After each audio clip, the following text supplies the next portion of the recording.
Code scanning is a key feature found within GitHub's new advanced security offering.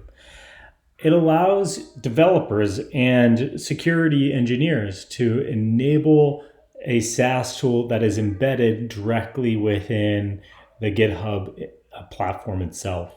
And in fact, you can help bridge the gap between security and development with this feature. For instance, when a developer opens up a pull request, you can instantly scan that code for known vulnerabilities. As you can see here, Niroshan created a pull request. And as he did so, it triggered several actions to get kicked off. All of these are running within GitHub Actions. But if you have another CI/CD platform, you can use that as well. But out of the 9 that were kicked off, 2 of which failed. And one of the 2 is actually a high priority scan. So items that fall within the OWASP top 10 and the SANS 25. Because of this, it's actually built into the branch strategy to block this merge. For Niroshan to be able to merge this, he needs to resolve this vulnerability. And as you can see here, he's already indicated where the risk lies, and it is a high priority item. For us to view this, we can click on View Changes. It's going to take us directly into the diff.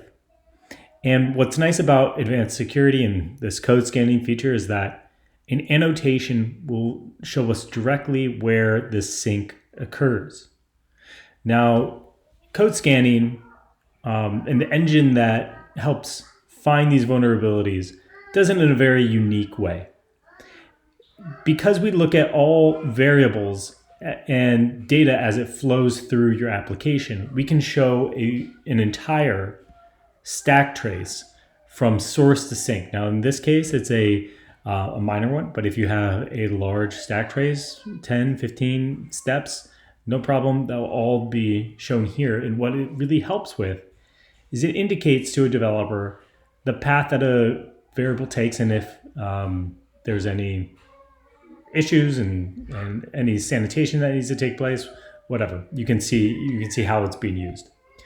So other developers within this team, not knowing what Niroshan has done, can actually contribute and help resolve this more easily.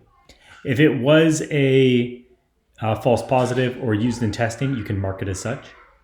But if it truly is a vulnerability, in this case it is, we can go ahead and remediate it by clicking on Show More Details. It's going to show us again where the sync occurs, but down here it gives us a little bit more context. In fact, if I expand this, it's going to tell us why it's a vulnerability, recommendations on how to fix it, and examples in the code base that you're scanning against of what it might look like.